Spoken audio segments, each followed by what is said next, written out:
I am a worker for a state agency, government agency, taking public assistance applications and processing them.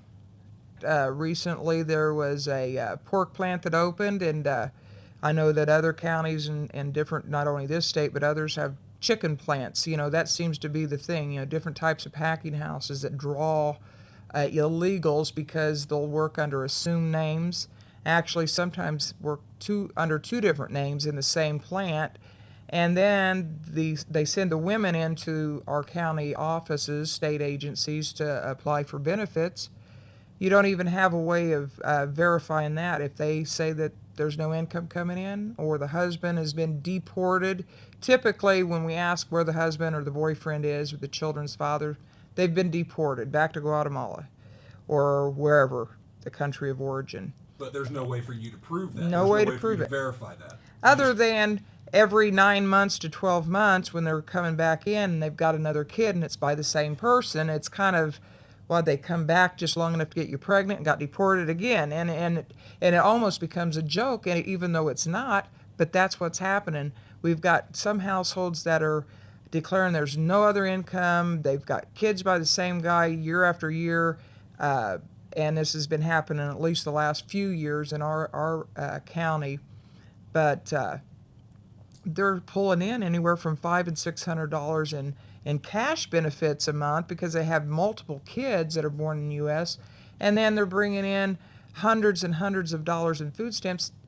The one case that I seen that was probably the worst between cash and food stamps, $1,200 in 1 month for one household. And we're talking just one woman with kids, not all the other people that are living in that house that are coming in and declaring the same thing. And that's not including Medicaid benefits because those are astronomical. Medical, of course, is astronomical anywhere. But state agencies are footing the bill, federal and state taxpayers' money. And so it sounds to me that you are essentially legally required to take an illegal's word for there being no income coming in. Definitely, and especially when you can't track it. They're saying nobody's in the household making money. You have to take their word for it, unless there's something. Even there's been case scenarios when investigators have emailed or contacted our agency saying that a woman that's been getting cash benefits and food stamp benefits and Medicaid on the children, declaring the husband or boyfriend's out of the home. They've actually been in the home when the husbands came in from this, packing house, declaring that,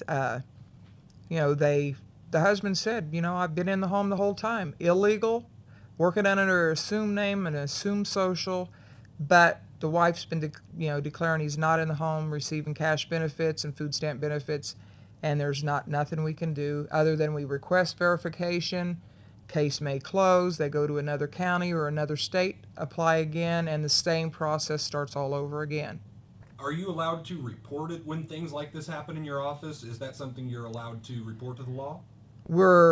Our hands are basically tied by management, whether it's actually law or not. I mean, we know there's confidentiality rules and laws for U.S. citizens, but does that extend to illegals, and especially when we're put in a position to basically they're committing fraud and we're turning a blind eye because that's where our hands are tied.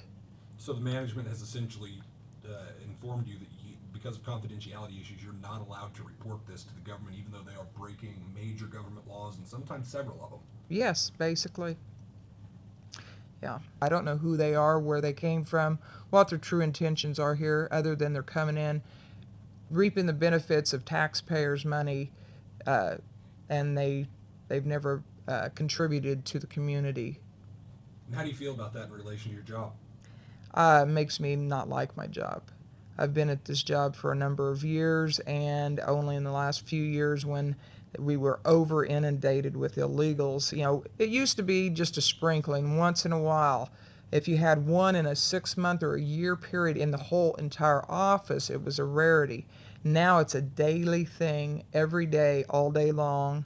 And it really gets me sick when I have to reject some old person, elderly or disabled, that's worked their entire life, their resources are above the $1,000 mark, and we have to reject them for benefits, Medicaid benefits, but then an illegal comes in and I'm able to dole it out to them.